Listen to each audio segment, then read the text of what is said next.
Clitoropexy is the elevation of the tissue by the clitoris with the end result in lifting the clitoris itself. That results in increasing of the length from the top of the clitoris to the opening of the vagina. In my practice, clitoropexy is done in two situations.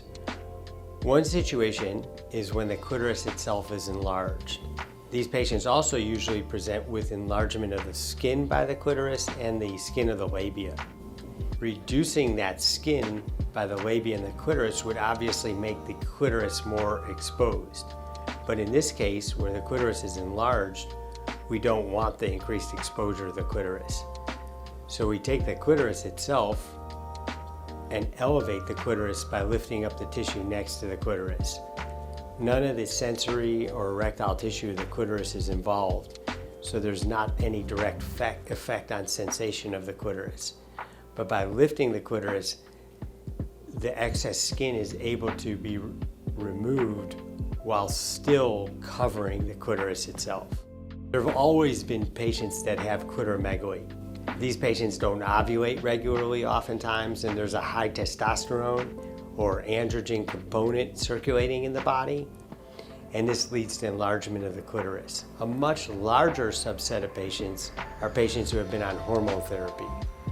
With the recent explosion in testosterone therapy for women, there's been an increased incidence in clitoromegaly. When patients are taking testosterone, one of the goals of testosterone therapy is to enlarge the clitoris. But enlarge the clitoris in a subtle way where it's not noticeable, but stimulation in the clitoris is increased. Some patients, especially when the hormone levels aren't carefully monitored, the clitoris becomes larger than one would want and becomes very prominent. In these patients, we also elevate the tissue next to the clitoris, hiding the clitoris under the skin surrounding the clitoral tissue. Clitoropexy is also oftentimes incorporated into the labiaplasty procedure. When patients have a protrusion of the labia, there's the need to elevate the clitoris so that the labial skin has a natural flatter appearance and the tissue that's protruding is elevated. And it's elevated by increasing the distance from the top of the clitoris to the opening of the vagina.